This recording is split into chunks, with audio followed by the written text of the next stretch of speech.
Some read self-help books, others use meditation. At New Balance, it's believed that peace can be found with a run. The lessons learned while running your race are a blueprint for overcoming obstacles and achieving balance in life. Go beyond the run at newbalance.com.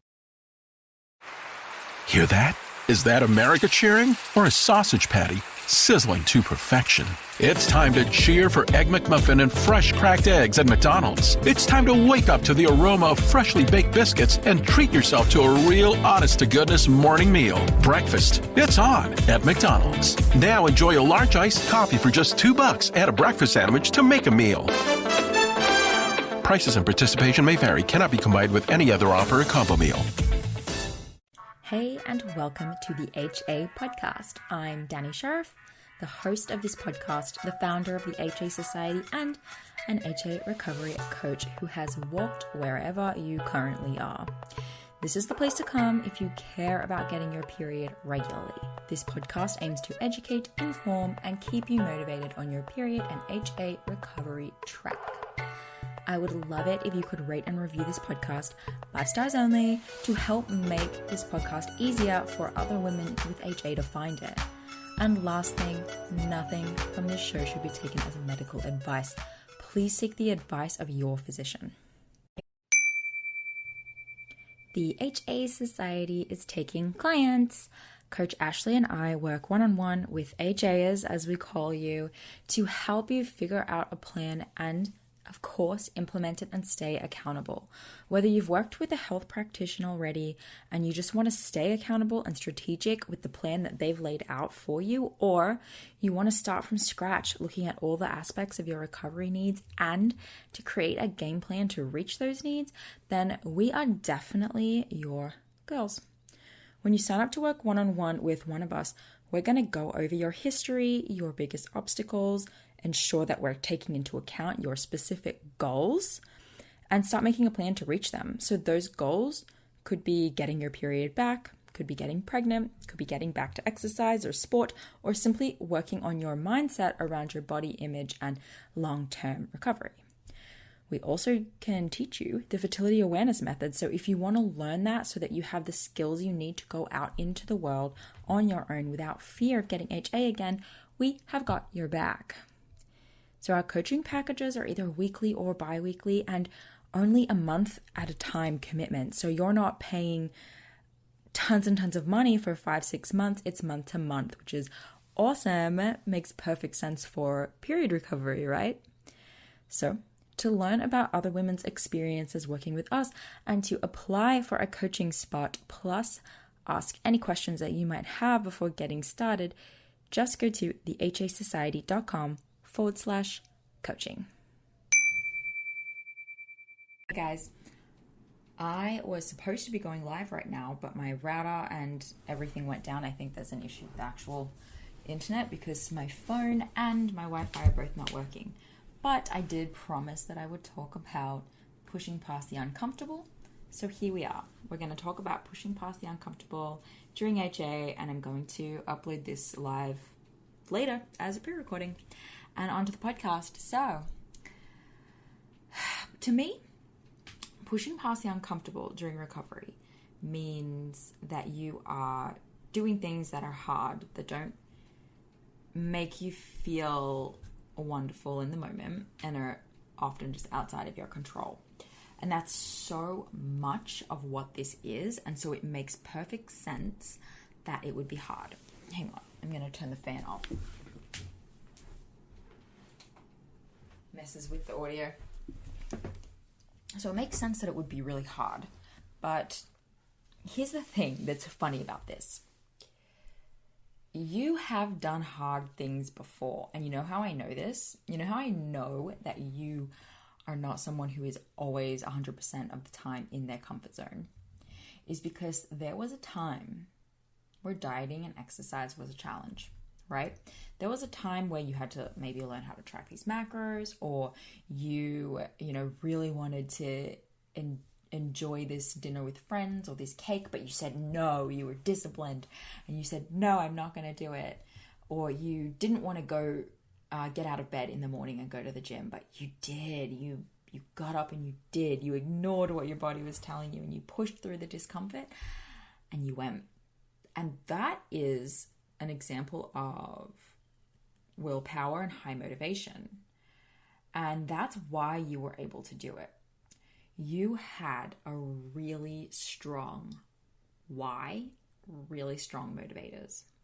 And for whatever reason, when going through recovery, when it's hard to push past the discomfort, which in our situation is eating more when we don't want to, or seeing the number on the scale go up, or feeling our clothes fit tighter, or maybe it's not being able to exercise with your friends when they're all going to the gym. All of those things are now the challenges, and they feel harder to do than it was for you to, get on the bandwagon with your diet and avoid social situations and restrict food or eat only clean things and not have treats. It feels like those things are harder because your why and your motivation is not as strong. And the reasons it's not as strong are simple, because what you were striving for before was to fit in, to belong, right? There's a strong, strong connection between our body ideals and fitting in and belonging, right? So if everyone else thinks that this body is correct, this body is ideal, then that person is welcome into our tribe, okay? The problem is that we really screwed up basically our natural evolutionary beliefs around that. Many, many, many cultures, even today, but more so not, a few decades ago, everyone, believed that a curvaceous body with some body fat on it was a sign of fertility and abundance of people to care for us, abundance of access to food, and an abundance of fertility. And we all were in agreement, evolutionarily, that is attractive to us. But something happened along the way, specifically in the Western culture and much of the Asian culture, that went away, and we started promoting this smaller body as a sign of attractiveness. And with time, we've managed to kind of screw up what is a realistic body for most women. And kind of a side tangent, but it's important to have the full context for this. When you see a celebrity, and my husband and I had this conversation yesterday, I love talking to him about this stuff. When you see a celebrity in a movie, you're like, oh, she has the ideal body, right? They even represent, quote unquote, bigger women with smaller bodies. The example that comes up for me is, if anyone's ever watched 30 Rock, and the character Liz Lemon, Tina Fey, used to drive me crazy because they would refer to Tina Fey as fat all the time. People would make comments about her weight as a part of like the movie and the script. And it affects us because she's not actually fat. She is in the quote-unquote ideal body, especially for someone who's in her like late 30s or early 40s, whatever she was at the time. So to put, and we see this all the time in TV and movies, right? We take a attractive person, like a whatever is currently decided as a fundamentally attractive person or whatever, and we paint them to be average, right? Like, how many movies are there where she's this like unattractive girl that no one looks at twice, and then all they do is take off her glasses and it's like full on transformation. That is brainwashing us into thinking that we are even lower on the totem pole of, what is attractive, what makes us belong, what makes us look healthy. It's everywhere. It's in all of the media that we consume. It's on, the mannequins in the store. Shout out to Target in the US. Don't know about the other countries, but They are doing a really good job of body diversity modeling. So I happily buy from Target. But for the most part, there's still a really long way to go. And all of that stuff, all of these external factors are what's making it easier for you to be motivated to diet and exercise than it is for you to be motivated to recover from HA. It's all of the external messaging you're getting around you that's making it hard to push through the uncomfortable thing of eating more, resting more, doing what you got to do. So how can we push through when our why, when our motivators are not as prominent, are not screaming at us from every direction? We need, I believe, here's my tips, right? We need to be always in a dialogue with ourselves and with people who support us and understand what's going on. You are bombarded by the message that's making it hard for you to eat more. You're trying to eat more, but the message everywhere around you is not to do that. So you need to surround yourself with the opposite message. That's why I have this podcast. That's why I'm on Instagram. That's why I'm on YouTube, trying to help surround people with the message that this is important, that this is a motivator, this is worth it. So having those people in your life, in your community, are really important. So if you're going to join Facebook groups of people recovering, great. If you want to come join the HA Society, do that, because we're always talking about it. We have community calls a couple times a week where we meet face to face and surround each other with the message of this is important, here's why, how can we keep pushing forward. Make sure that the people around you are aware of what's happening in your life, because your mom, your boyfriend, whoever, whatever, they are going to say things that contradict what you're trying to do, that go against your why. So if you can control as much as possible what people are talking about around you, do it. Absolutely do it. And journaling to yourself is really important here. This is so important. I know it's a really annoying answer for a lot of people, but it's important that you do it. And I recommend that one of the methods that you do it is not just brain dumping all of the things that you're sad about or that are hard about, or just detailing out what your day was, but actually use journaling to talk to yourself in the present tense about what is important. Getting my period back is important. Restoring my health is important. Getting pregnant is important to me. Slowing down the effects of whatever conditions I might have, like osteoporosis, is important to me. Feeling better is important to me. Just getting all of that out and using journaling as a way to focus on your motivator and your why is so important. Because as soon as you close that book, the messed up world is going to get in your head and it's going to make you question your why. And maybe you're thinking, like, well, if everyone else is saying that this is important, like, that's the common denominator. Like, what is it important, and is what I'm pursuing wrong, right? That everyone else is saying this and I'm going against what they're saying. So is it wrong? And I'm bringing this up because whether you know it or not, you're having that debate in your head probably every day, because there's something that's causing you to have trouble pushing past and doing the uncomfortable. So I want you to remember that when you think that, you need to refocus on the fact that you're at the forefront of change. Okay, I've talked about this on the podcast before, bringing it back up. It's been a while. You're at the forefront of change. Okay. Do you want to be the person that just did what everyone else did because that is what was the most common, that's what everyone did? Or do you want to be one of the few people that are a part of the change in history, that are a part of why your daughter is going to grow up in a better world and why her daughter is going to grow up in a better world?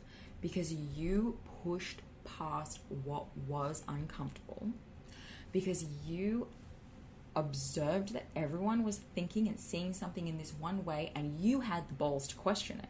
Okay, this is about having the balls to question it.